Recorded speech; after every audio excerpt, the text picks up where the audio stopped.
C மனசு already நான் ஒரு எப்படி சொல்றது, ஒரு பொய்யான வாழ்க்கை தான் வாழ்ந்தேங்க. ஒரு ஆர்டிஸ்ட் இது ம். அதெல்லாம். ஆனா எல்லார்ட்டையும் இது வரைக்கும் நான் சந்தோஷமா தான் இருந்தேன். நான் பயங்கர ஹாப்பனிங் பர்சன்னு. ம். என் வாழ்க்கையே ஜாலி அப்படின்ற மாதிரி அது ஒரு பொய்யான ஒரு வாழ்க்கை தான் வாழ்ந்துட்டு இருக்கேன். அதை நான் எவ்வளோ நாள் ஒழிச்சு வச்சிருக்கிறது? ம். இவ்வளோ தூரம் நான் நடிச்சு வந்ததே பெரிய விஷயம். எப்படி பாதிச்சது அந்த சிகரெட் பழக்கம்? பாதிக்கல. உடல் லைக் ரீதியா ஏதாவது இதாகல? இல்ல அந்த அந்த அளவுக்கு நான் வச்சுக்கல.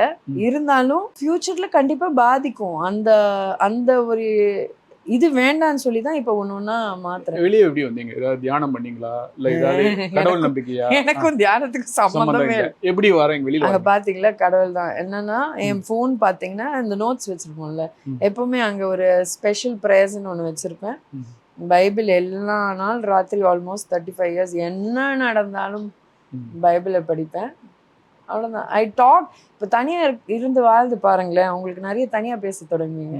ஃபர்ஸ்ட் நம்மளுக்கே ஒரு மாதிரி இருக்கும், ஐயோ பைத்தியமாயிட்டோமோ அப்படின்னு. ஆனா அது ஆக்சுவலா அழகா இருக்கு. எனக்கு ரொம்ப வசதியா இருக்கிறது நாய்க்குட்டிங்க. 2 நாய்க்குட்டிங்க வேற இருக்கு. ம். ஸோ அதுங்கள்ட்ட பேசுற மாதிரி பேசுறது. அதுங்களும் என்னன்னா எல்லாம் புரிஞ்ச மாதிரி இப்படி பார்க்கும் அப்படி பார்க்கும் புரிஞ்ச மாதிரி. ஸோ அது நிறைய நிறைய எழுதுவேன். ம். என்கிட்ட டைரிஸே நிறைய இருக்கும். எங்க பார்த்தாலும் நீங்க நல்லா இன்னைக்கு இங்க எடுக்க போறோம்னு சொல்லி கிளியர் பண்ணி எங்க பார்த்தாலும் ஏதாவது நான் எழுதி வச்சிருப்பேன். ஸோ உங்க மேல கோவம் வந்தாலும் அதுல எழுதுவேன். உங்க மேல காதல் வந்தாலும் அதை எழுதுவேன். ம். உங்க மேல கொலவெறி இருந்தாலும் அதுல உங்க எழுதுவேன். எக்ஸ்பிரஷன் வந்து writing. Writing. So I think அது டைரக்ட்லி இல்லைன்னா இன்டைரக்ட்லி இப்போ ஸ்கிரிப்ட் பண்ணும்போது எனக்கு ஹெல்ப் பண்ணிருக்கு.